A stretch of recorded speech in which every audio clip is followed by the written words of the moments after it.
लालू को बेचारा कहकर फंस गए नीतीश कुमार। आरजेडी नीतीश के बयान से नाराज। तेजस्वी ने नीतीश पर ही उठा दिए सवाल। लालू यादव को सुप्रीम कोर्ट से बड़ी राहत मिली है। सीबीआई की याचिका पर सुप्रीम कोर्ट ने 1.5 महीने के लिए सुनवाई को टाल दिया है। सीबीआई का दावा था कि लालू को स्वास्थ्य कारणों के चलते जमानत दे दी गई थी। वो अपनी जमानत का गलत इस्तेमाल कर रहे हैं। वो बैडमिंटन खेल रहे हैं। मायने साफ है कि वो स्वस्थ हैं, राजनीतिक बैठकें कर रहे हैं। उनकी जमानत रद्द होनी चाहिए।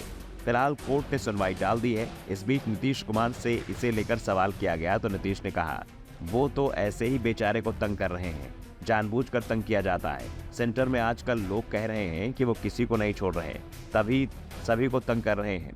नीतीश ने लालू को बेचारा कहा तो बिहार की सियासत में हलचल मच गई। लालू यादव को बेचारा कहे जाने पर एलजेपी के प्रमुख चिराग पासवान ने सीएम नीतीश कुमार पर निशाना साधा है।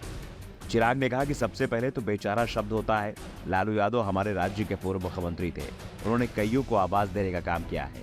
नीतीश खुद को इतना बड़ा समझने लगे हैं कि उन्हें बेचारा कह रहे हैं। इस भाषा के इस्तेमाल के पीछे सीएम की यह सोच गलत है। ये न्यायिक प्रक्रिया का हिस्सा है। बचाव करना और फंसाना सीएम नीतीश कुमार की कार्यशैली का हिस्सा है। हम सभी ने उन्हें समय समय पर कानून बदलते देखा है। हम सभी भारत के कानूनों में विश्वास रखते हैं और अदालत जो भी निर्णय लेगी वो निर्विवाद होगा।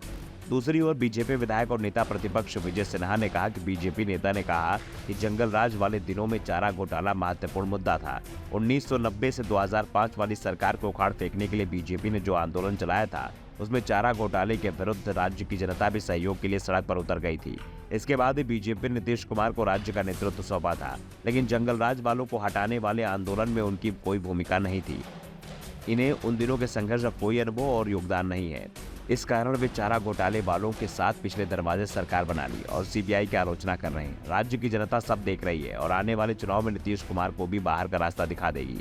बीजेपी सांसद सुशील मोदी ने उल्टा नीतीश कुमार और उनकी पार्टी के अध्यक्ष ललन सिंह पर सवाल उठा दिए हैं और दावा किया है कि कुछ समय पहले ये लोग लालू यादव पर हुए कानूनी कार्रवाई का समर्थन कर रहे थे, लेकिन अब अचानक ही इनके सुर बदल गए हैं। केंद्रीय मंत्री नित्यानंद राय ने भी लालू यादव को बेचारा कहने पर नीतीश कुमार को निशाने पर लिया। उन्होंने कहा कि नीतीश कुमार का यह आरोप है कि लालू यादव को परेशान किया जा रहा है, ये पूरी तरह से गलत है। नीतीश अपने उस बयान को याद करें। जेडीयू ने लालू के खिलाफ कोर्ट से लेकर सड़क तक लड़ाई लड़ी है। उन्हें उसे याद करना चाहिए और उस समय के बयान को पढ़ें और उन्होंने जो कोर्ट में लालू यादव खिलाफ मुकदमे किए थे उसे पढ़ें।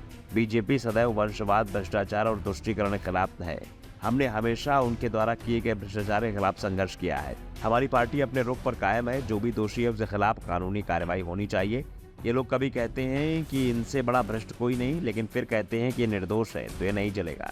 फिलहाल लालू यादव जमानत पर ही रहेंगे और अब वो मुंबई में होने वाली इंडिया गठबंधन की बैठक में शामिल होने की तैयारी में जुट गए हैं। ये बैठक मुंबई में 31 अगस्त और 1 सितंबर को होगी और इसमें लालू यादव की बहुत बड़ी भूमिका होगी। नीतीश कुमार अगर इंडिया गठबंधन के संयोजक बनाए जाते हैं तो वो लालू यादव के समर्थन से ही बन पाएंगे और शायद इसी के चलते लालू यादव का समर्थन करते हुए नीतीश कुमार उन्हें बेचारा कह गए, जिस पर अब चिराग और बीजेपी ने उन्हें घेर दिया है। Bureau report, the such India.